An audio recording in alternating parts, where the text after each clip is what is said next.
udah seberapa baik hubungan kita dengan Allah, atau apakah hubungan kita agak merenggang dengan Allah akhir-akhir ini, sehingga kita merasakan kerenggangan itu di dalam sholat, jadi gak khusyuk. Kita merasakan kerenggangan itu dengan jauhnya kita terhadap Al-Quran. Al-Quran menjadi sesuatu yang mahjura, terasing. Kita sampai lupa meletakkan Al-Quran kita di mana.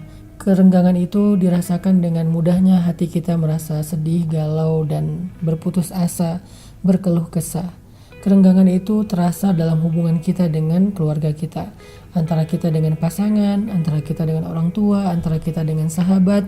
Karena sesungguhnya siapa yang buruk hubungannya dengan Allah, maka akan buruk juga hubungannya dengan manusia.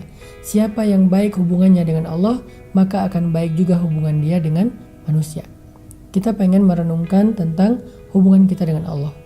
Karena Nabi pernah mengatakan, "Man aslaha ma bainahu wa bainallah, aslahallahu ma bainahu wa bainan nas." Siapa yang memperbaiki hubungannya dengan Allah, maka Allah akan memperbaiki hubungan dia dengan manusia. Jadi kalau kita ngerasa ada masalah antara kita dengan keluarga, dengan pasangan, padahal kayaknya kita juga bingung masalahnya apa sebetulnya. Kadang-kadang masalah sepele tapi jadi rame. Kalau kita ngerasa hubungan kita dengan orang tua gak baik, kita ngerasa hubungan kita dengan teman kerja kita gak baik, kita ngerasa hubungan kita dengan tetangga gak baik, maka hal yang pertama yang harus kita introspeksi adalah jangan-jangan hubungan kita dengan Allah gak baik. Sehingga akhirnya hubungan kita dengan manusia juga menjadi renggang. Kalau kita ngerasa kita susah banget khusyuk di dalam sholat, kita jarang banget membuka Al-Quran, kita susah banget bangun subuh, berarti itu indikasi jelas bahwa hubungan kita dengan Allah gak baik. Dulu para ulama sangat peka memperhatikan hubungan mereka dengan Allah. Sampai-sampai mereka bilang, ketika rumah saya bocor, saya akan langsung sholat dan minta ampun, karena tidaklah rumah saya bocor kecuali itu menjadi bukti hubungan saya dengan Allah buruk. Kalau anak saya susah dinasehati, saya akan minta ampun kepada Allah, karena tidaklah hati anak saya keras kecuali karena hubungan saya dengan Allah tidak baik. Kalau saya ribut dengan pasangan, maka saya akan minta ampun kepada Allah, karena tidaklah saya ribut dengan pasangan kecuali karena saya mulai jauh dari Allah Subhanahu wa taala. Jadi para ulama menyadari akar dari semua masalah-masalah yang membuat hidup kita agak tidak nyaman adalah tidak baiknya hubungan kita dengan Allah Subhanahu wa taala.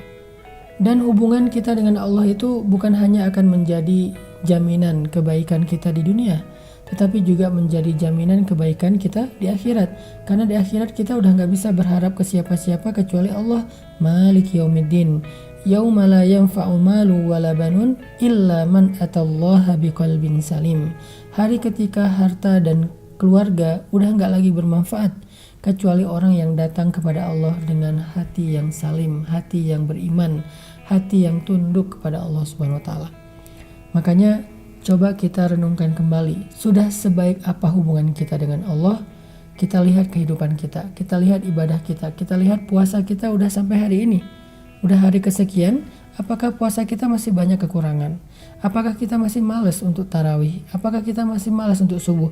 Berarti hubungan kita dengan Allah lagi parah.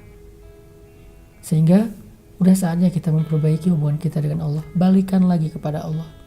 Ajak damai Allah Subhanahu wa taala. Caranya gimana? Mudah. Allah itu pemaaf. Allah itu gak pendendam. Allah itu pemurah. Kalau kita pengen ngajak balikan kepada Allah, cukup dengan kalimat La ilaha illa anta subhanaka inni kuntu minaz zalimin. Tidak ada Tuhan selain Engkau ya Allah. Maha suci Engkau.